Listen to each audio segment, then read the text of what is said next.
Durante a Guerra Civil Espanhola, 3.000 crianças foram enviadas para a então União Soviética. Hoje, no ensaio geral, conhecemos a história de uma dessas crianças num filme da artista Ana Pérez Quiroga. Mais à frente, o cartaz do Festival de Literatura em Viagem, que está a completar 20 anos, o livro do espanhol Miki Otero, que se inspira nas festas das aldeias portuguesas, e o novo disco do acordeonista João Barradas, gravado numa igreja.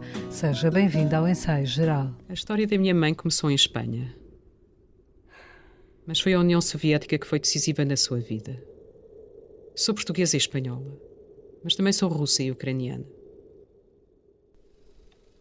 ¿De qué casa eres? Ana Pérez Quiroga é conhecida como artista plástica, mas desta vez aventurou-se no cinema. De Que Casa Eres é o título do filme que estreia na próxima semana, a 16 de abril, em várias salas de cinema do país e que conta a história da mãe de Ana Pérez Quiroga. Num registro documental, a artista conta a vida de Angelita Pérez, que nasceu no País Basco e aos 4 anos, quando a Guerra Civil estalou em Espanha, foi enviada, com outras 3.000 crianças espanholas, para um colégio interno na então União Soviética. Minha mãe é do País Basco, a minha família é do País Basco, e na Guerra Civil tiveram que ser evacuados.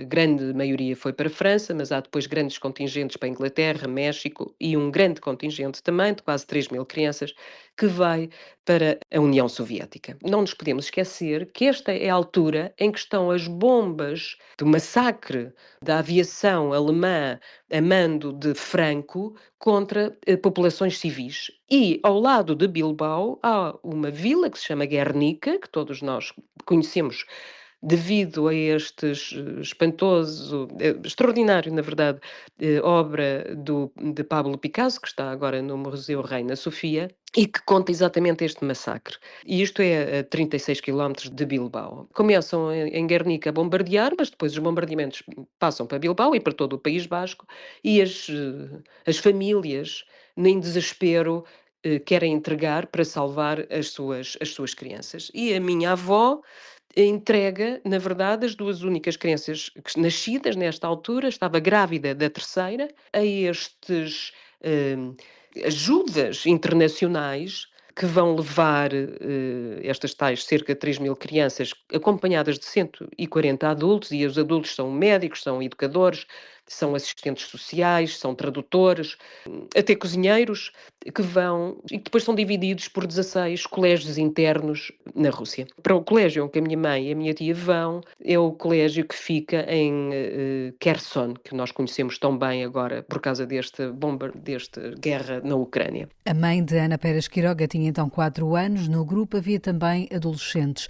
Todos acabaram reféns de um enredo de conflitos, porque com Franco no poder e o estalar da Segunda Guerra Mundial, o regresso à Espanha ficou adiado, conta a artista. Tudo correria bem se a guerra não fosse perdida pelos republicanos, e neste caso ganham Franco, os fascistas, e por causa disso há um corte diplomático e estas crianças ficam reféns, retidas naquele país durante 20 anos. Stalin diz que não entrega as crianças a um governo fascista, que foi a República que lhes entregou, e ele é responsável por elas. De tal maneira, a responsabilidade é tão grande dos russos com estas crianças, que são as primeiras crianças destes tais 16 colégios internos que são evacuadas na Segunda Guerra Mundial. E é isso, ou seja, a minha mãe sai de uma guerra, parecia tudo bem, eles são recebidos apoteoticamente, são bolhas espanholas na Rússia, e acontece depois uma Segunda Guerra Mundial e têm de evacuar outra vez, novamente, a fugir com bombas a caírem e fogem, e então vão primeiro parar perto da Sibéria, numa aldeia onde eu fui visitar, que se chama Tundriha, pequena tundra, no Montes Urais. Passam aí mais 3 anos, e depois então eles estão todos outra vez unificados perto de Moscovo. Estas crianças tinham 12, algumas com 15 anos, e essas crianças depois, os homens alistam-se, muitos alistam-se no exército russo e até são heróis de guerra, têm um monumento em Moscovo a estes espanhóis, e as mulheres mais velhas vão trabalhar para fábricas para servir a guerra. É uma história de resiliência, na verdade, também. Para realizar o filme, cujo título questiona o sentido da pertença e de casa, Ana Pérez Quiroga fez uma larga investigação. A mãe, Angelita Pérez, viveu até aos 24 anos na então União Soviética. Hoje é Portugal que chama casa há 67 anos. Ana Pérez Quiroga teve de esperar o momento em que o livro de memórias de família se abriu. Minha mãe, só até agora, em 2017, é que me deixa trabalhar este tema. Minha mãe é uma pessoa muito reservada e acha que aquele tema é a sua vida e que não se queria expor. Mas eu fui abrindo um bocadinho, mais um bocadinho, mais um bocadinho, mais um bocadinho e pronto, e consegui fazer isto, porque na verdade até esse momento ela tinha proibido terminantemente. Da mãe, a artista Ana Pérez Quiroga aprendeu a superação. Toda esta investigação resultou também no seu doutoramento.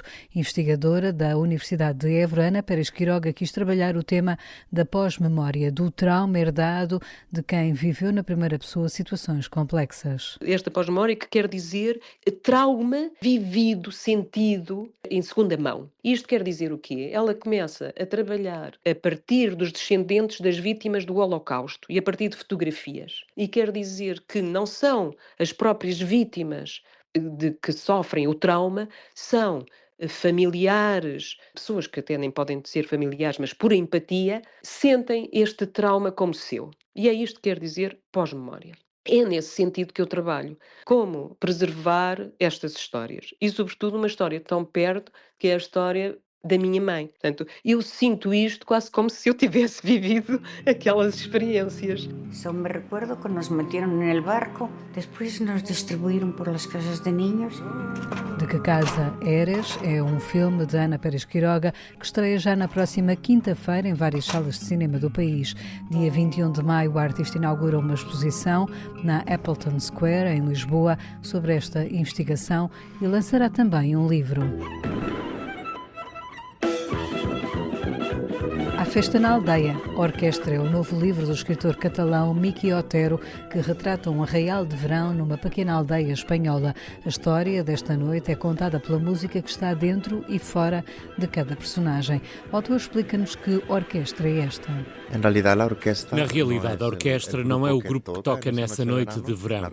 A orquestra é composta por todas essas pessoas que foram àquela festa e, na verdade, o romance aborda isso. É um retrato de uma noite de verão. Primeiro vemos a avó a dançar com o neto, depois começam a chegar os adolescentes, depois as pessoas que acabaram de se casar ou de ter um bebê e vão tomar uma bebida. Vamos vendo desfilar todas as idades do ser humano, todas num espaço muito pequeno, que é a praça de uma vila no dia da sua festa. Mas vemos isso através dos seus desejos, das suas vinganças, das suas alegrias, das suas memórias. Vamos descobrindo como todas essas vidas se entrelaçam numa noite e também a história daquele lugar. Não é só a festa daquele ano, mas essa mesma festa ao longo de muitas décadas da sua história. Neste fresco de personagens que o livro orquestra dá ao leitor, o escritor Miqui Otero optou por usar a música como narradora das emoções. Estava interessado em encontrar um lugar onde pessoas de idades muito diferentes pudessem conviver durante algumas horas.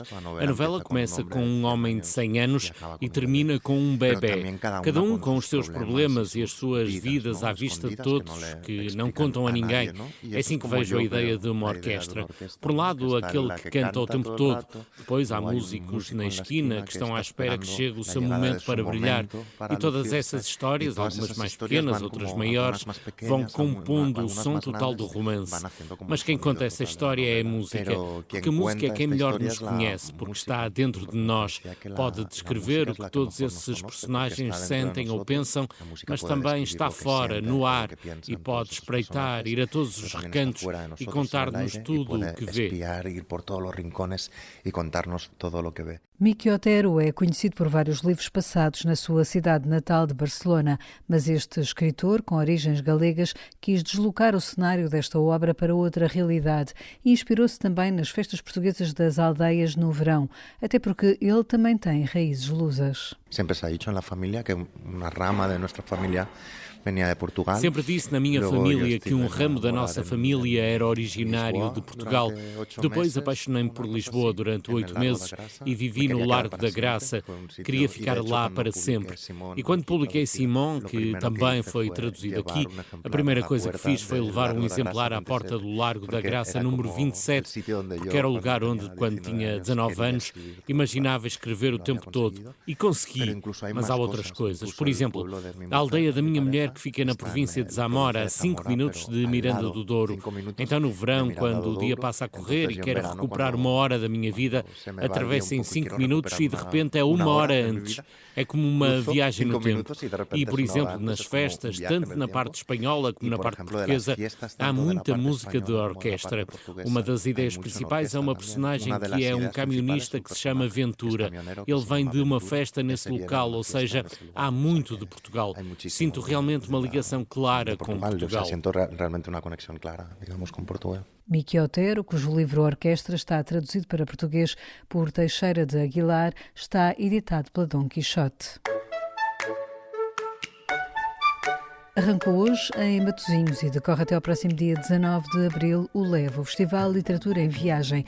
A Biblioteca Flor Bela Espanca recebe grandes nomes da escrita nacional e internacional, desde logo a escritora Yung Shang, autora do célebre Cisnes Selvagens, ou escritores de língua portuguesa como José Eduardo Agualuz, Mia Couto, Tatiana Salem Levi ou Walter Ugumem. O festival está a celebrar 20 anos e o vereador da Cultura da autarquia de Matosinhos, que organiza o LEV, explica como esta aventura foi uma aposta ganha em leitores. Quando iniciamos esta aventura, há 20 anos, coincidiu com a abertura da Biblioteca Flor Bela Espanca. E na altura achamos que não chegaria a abrir as portas da biblioteca. Era importante criar um conjunto de mecanismos que chamassem e atraíssem as pessoas para os livros e para a leitura. Criámos o LEV, na altura, criámos também a Festa da Poesia, o Plano Municipal de Leitura, mecanismos que serviram e são os instrumentos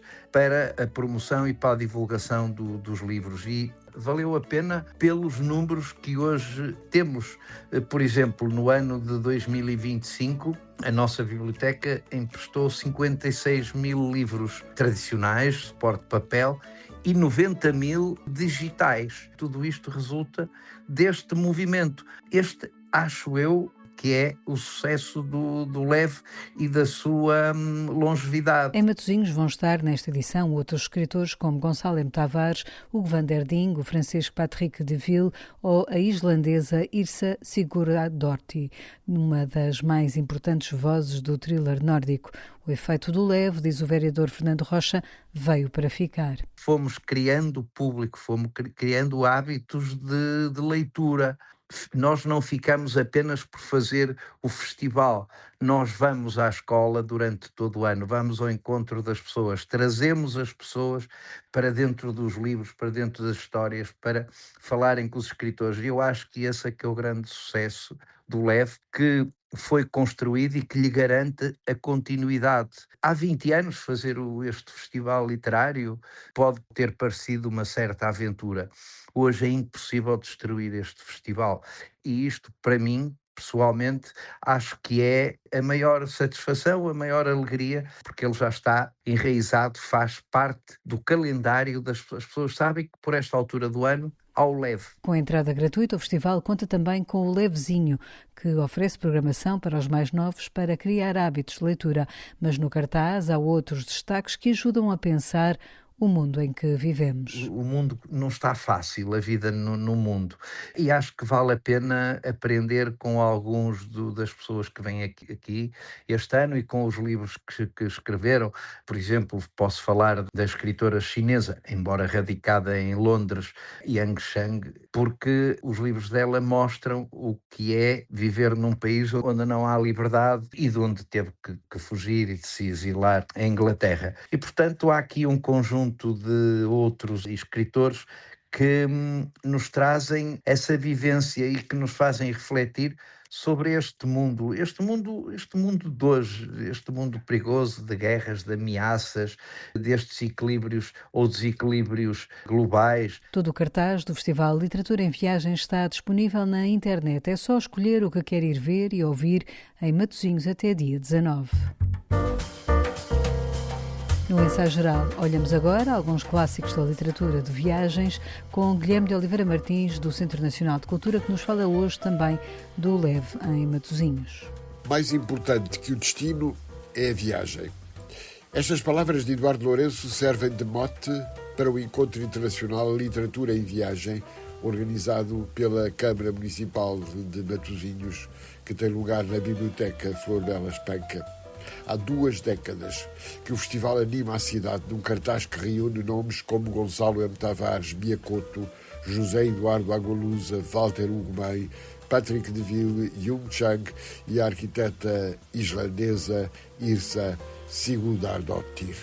Walter Hugo May conversa com o arquiteto brasileiro Mauro Munhoz sobre o papel dos festivais literários na promoção da cultura global.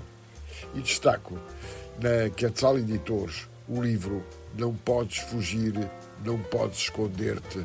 É um romance policial perturbador, onde coexistem factos contemporâneos e memórias sombrias do passado que escondem vidas misteriosas. As longas e escuras noites da Islândia atingem no seu ápice de tensão os thrillers atmosféricos descritos sabiamente pela escritora islandesa. Pode dizer-se que há um realismo mágico que faz dos fantasmas verdadeiros cicerones da misteriosa cultura da Islândia. Falar da literatura em viagem é recordar os grandes clássicos de um género inesgotável. E como disse Michel Labansour, é preciso colocar a utopia do lado do sonho e não da ilusão. Eis o que significa a viagem como apelo ao inesperado e ao desconhecido, quando o essencial que está em causa é sempre a descoberta de nós mesmos. E a utopia, sendo um lugar que não existe, constitui um apelo à emancipação, a sermos melhores e a não cultivar o medo ou a desistência. A viagem pressupõe o movimento e a coragem de partir. Susan Sontag disse um dia: para mim, na infância, ser viajante e ser escritor correspondiam à mesma coisa. Não por acaso, o primeiro premiado do Prémio Europeu Helena Vaz da Silva foi Cláudio Magris, o grande viajante da proximidade e da distância. Da Trieste, cidade mágica do Oriente Europeu, encruzilhada de influências, e do Rio Danúbio, com os seus segredos. Um dia, Cláudio Magris disse o essencial sobre a viagem. Podemos também descobrir o vasto mundo sentados num banco, aqui ao nosso lado. Mas o símbolo das viagens extraordinárias continuará a ser sempre Júlio Verne.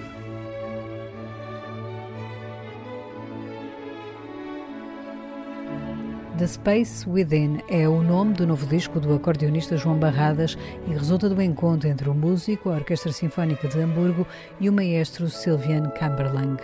Já disponível em CD e nas plataformas digitais, o álbum revela obras de Mozart e do compositor japonês Hosokawa. É um privilégio poder gravar um disco onde passamos pela obra de Toshio Hosokawa, compositor japonês, com uma qualidade orquestral, uma atenção ao timbre brutal e que escreve muitíssimo bem para o meu instrumento. Portanto, neste disco tocamos Voyage 4, escrito originalmente para acordeão, e depois fazemos a ligação com uma música com um carácter completamente diferente, o Concerto para Piano número 23 em Lá Maior de Mozart, que funciona quase como uma espécie de contraponto à primeira parte do disco. E obviamente associando a Orquestra Sinfónica de Hamburgo e ao maestro Sylvain Kamberlang, que tem sido um dos maestros que mais tem tocado e estreado peça de Toshio Hosokawa, para além do seu trabalho ligado à ópera. João Barradas tem sido um dos mais virtuosos músicos de acordeão. A sua versatilidade estende-se da música clássica à improvisada e ao jazz.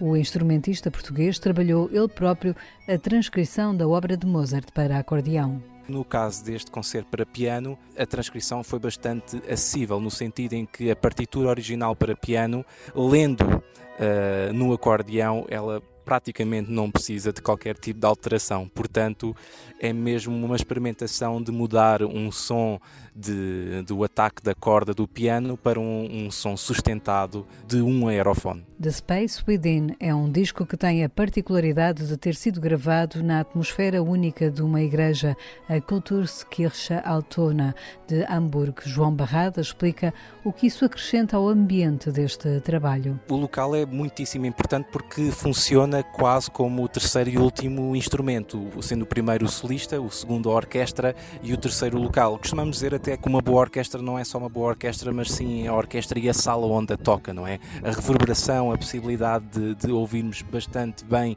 os diferentes naipes e o seu resultado final cria o som que nós tanto gostamos da música orquestral. Neste caso, da nossa decisão de gravar numa igreja, prende-se com a ideia que nós queríamos de sustentar um pouco mais as notas do acordeão, de ligá-las um pouco mais e, obviamente, é a acústica ideal para a peça de Toshio Ozawa. Portanto, essa reverberação veio ajudar a criar um selo que fica presente em todo o disco.